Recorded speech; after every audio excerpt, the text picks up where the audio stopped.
బులెటిన్లో మరో breaking news చూస్తున్నాం. ఢిల్లీలో తెలంగాణ రాజకీయాలు వేడెక్కాయి. సీఎం రేవంత్ రెడ్డి 3 రోజులుగా అక్కడే మకాం వేశారు. కొత్త మంత్రులకు శాఖల కేటాయింపుతో పాటు ఇప్పటికీ ఉన్న మంత్రుల వద్ద ఉన్న శాఖల మార్పునకు సంబంధించి కాంగ్రెస్ పార్టీ హైకమాండ్తో సుదీర్ఘ చర్చలు జరుపుతున్నట్లు హస్తం పార్టీ వర్గాల్లో ఇప్పటికే చర్చ జరుగుతోంది. ఈ క్రమంలోనే తాజాగా మంత్రి ఉత్తమ్ కుమార్ రెడ్డికి ఢిల్లీ నుంచి పిలుపు రావడంతో ఆయన తన సతీమణి ఉత్తమ్ పద్మావత్తో కలిసి హస్తినకు వెళ్లారు. ఆ వెంటనే డిప్యూటీ సీఎం బట్టి విక్రమార్క కూడా ఢిల్లీ అధిష్టానం నుంచి పిలుపు వచ్చింది. కేబినెట్ సబ్ కమిటీ భేటీలో ఉండగానే బట్టికి ఫోన్ రాగా ఆయన కూడా ఢిల్లీకి వెళ్లారు. దీంతో అసలు ఢిల్లీలో ఏం జరుగుతోంది, మంత్రులకు శాఖల కేటాయింపు ఎలా జరగనుంది, వీటితో పాటు తెలంగాణకు సంబంధించి ఇంకా ఏమేమి విషయాలపై చర్చిస్తున్నారు అనేది కాంగ్రెస్ శ్రేణుల్లో కాకుండా తెలంగాణ వ్యాప్తంగా తీవ్ర ఉత్కంఠ రేకిస్తోంది.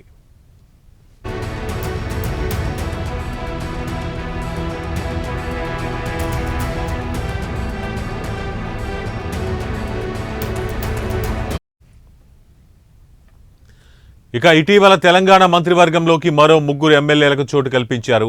చెన్నూరు ఎమ్మెల్యే గడ్డం వివేక్ వెంకటస్వామి, ధర్మపురి ఎమ్మెల్యే అడ్లూరి లక్ష్మణ్, మక్తల్ ఎమ్మెల్యే వాకెటి శ్రీహరి ముదిరాజులు ఆదివారం మంత్రులుగా ప్రమాణ స్వీకారం చేశారు. అయితే వీరికి ఇంకా శాఖల కేటాయింపు మాత్రం జరగలేదు.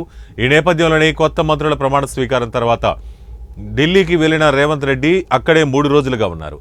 ఈ నేపథ్యంలోనే కొత్త మంత్రులకు శాఖల కేటాయింపు, టీపీసీసీ కార్యవర్గ కూర్పు, రాష్ట్రంలో కులగణన, ఎస్సీ వర్గీకరణ వంటి కీలక అంశాలను చర్చించనున్నట్లు తెలుస్తోంది.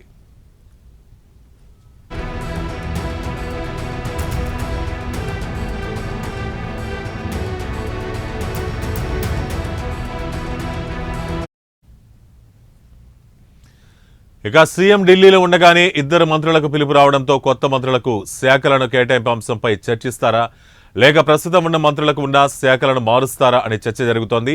ఇవి కాకుంటే పార్టీ పరంగా ఏమైనా కీలక నిర్ణయాలు తీసుకోనున్నారా అనే ఊహాగానాలు కూడా జోరుగా సాగుతున్నాయి. దీంతో అటు కాంగ్రెస్ పార్టీలోనే కాకుండా తెలంగాణ ప్రభుత్వంలో కూడా కీలక పరిణామాలు చోటు చేసుకోనున్నాయనే వార్తలు వస్తున్నాయి.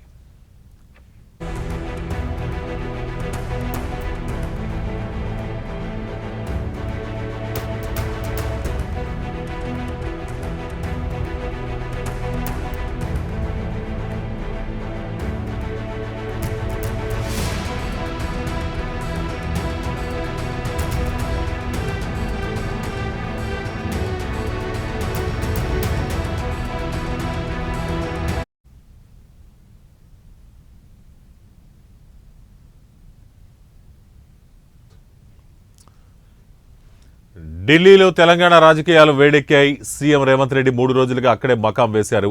కొత్త మంత్రులకు శాఖల కేటాయింపుతో పాటు ఇప్పటికే ఉన్న మంత్రుల వద్ద ఉన్న శాఖల మార్పులకు సంబంధించి కాంగ్రెస్ పార్టీ హైకమాండ్తో సుదీర్ఘ చర్చలు జరుపుతున్నట్టు హస్తం పార్టీ వర్గాల చర్చ జరుగుతోంది.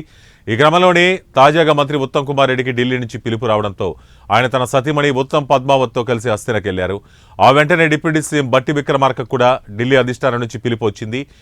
కేబినెట్ సబ్ కమిటీ భేటీలో ఉండగానే బట్టికి ఫోన్ రాగా ఆయన కూడా ఢిల్లీకి వెళ్లారు. దీంతో అసలు ఢిల్లీలో ఏం జరుగుతోంది, మంత్రులకు శాఖల కేటాయింపు ఎలా జరగనుంది, వీటితో పాటు తెలంగాణకు సంబంధించి ఇంకా ఏ విషయాలు చర్చిస్తున్నారు అనేది కాంగ్రెస్ శ్రేణుల్లోనే కాక తెలంగాణ వ్యాప్తంగా తీవ్ర ఉత్కంఠ రేకెత్తిస్తోంది.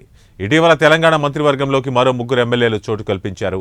చెన్నూరు ఎమ్మెల్యే గడ్డం వివేక్ వెంకటస్వామి, ధర్మపురి ఎమ్మెల్యే అడ్లూరి లక్ష్మణ్, మక్తల్ ఎమ్మెల్యే వాకిటి శ్రీహరి ముదిరాజులు ఆదివారం మంత్రులుగా ప్రమాణ స్వీకారం చేశారు. ఈ నేపథ్యంలోనే కొత్త మంత్రుల ప్రమాణ స్వీకారం తర్వాత ఢిల్లీకి వెళ్లిన రేవంత్ రెడ్డి అక్కడే 3 రోజులుగా ఉన్నారు. ఇక టీపీసీసీ కార్యవర్గ కూర్పు, మంత్రులకు శాఖల కేటాయింపు, రాష్ట్రంలో కులగణన, ఎస్సీ వర్గీకరణ వంటి కీలక అంశాలు చర్చించనున్నట్లు తెలుస్తోంది. సీఎం ఢిల్లీలో ఉండగానే 2 మంత్రులకు పిలుపు రావడంతో కొత్త మంత్రులకు శాఖలను కేటాయింపు అంశంపై చర్చిస్తారా, లేక ప్రస్తుతం ఉన్న మంత్రులకు ఉన్న శాఖలను మారుస్తారా అనే చర్చ జరుగుతోంది. దీంతో పాటు కాంగ్రెస్ పార్టీలోనే కాక తెలంగాణ ప్రభుత్వంలో కూడా కీలక పరిణామాలు చోటు చేసుకోబోతున్నాయనే వార్తలు వస్తున్నాయి.